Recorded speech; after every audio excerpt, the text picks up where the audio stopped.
NATO रूस के बीच टकराव की आशंका देखिए बहुत बढ़ गई है।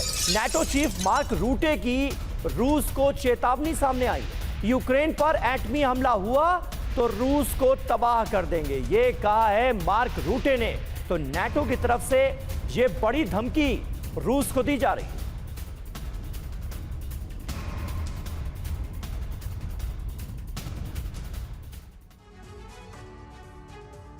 तो देखिए, कुल मिलाकर नाटो ने आक्रामक रुख दिखाया है। नाटो वर्सेस रशिया परमाणु युद्ध का भी जिक्र किया गया है। मार्क रूटे की चेतावनी क्या है, पहले आपको यह बताते हैं। यूक्रेन पर परमाणु हमला हुआ तो रूस को तबाह कर देंगे, यह कहा गया।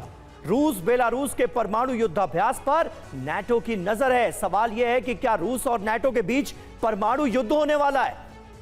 जरा इसका मतलब भी समझने का प्रयास करते हैं। रूस के साथ जंग में नाटो यूक्रेन को अकेला नहीं छोड़ेगा। एक बात तो यह तय दिखाई दे रही है, यूक्रेन पर रूस से परमाणु हमले रोकने की रणनीति भी संभव है। रूसी न्यूक्लियर ड्रिल को कीव के लिए खतरा मान रहा है NATO. Group captain GK. Pandey हमारे साथ मौजूद हैं। पांडे सर, किस तरह से आप देख रहे हैं नाटो के इस रुख को? मार्क रूटे कुछ ज्यादा ही नहीं बोल रहे हैं कि रूस को तबाह कर देंगे। दुनिया जानती है कि नाटो अमेरिका के भरोसे तो खुद है।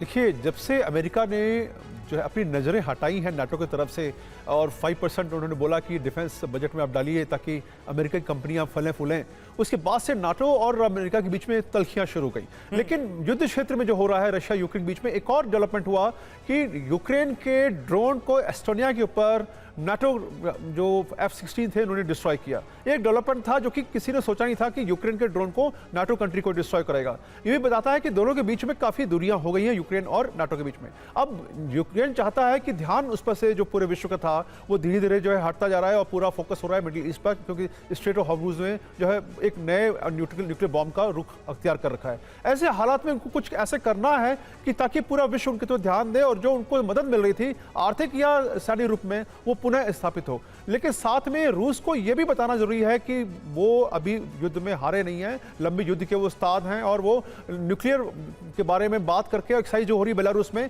इसके सामरिक महत्व ज्यादा है न कि न्यूक्लियर ऑब्जेक्टिव्स।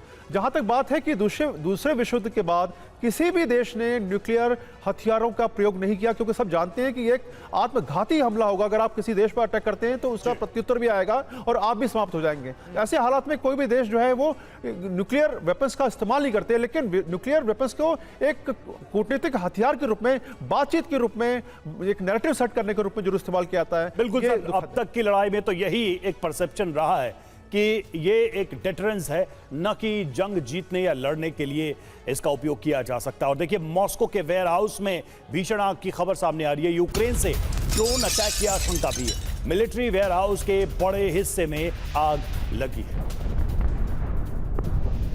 देखिए, उसी वेयर हाउस की ये तस्वीरें हैं जिसमें भीषण आग लगी है। आग की लपटें कितनी भयानक दिखाई दे रही हैं इन तस्वीरों में।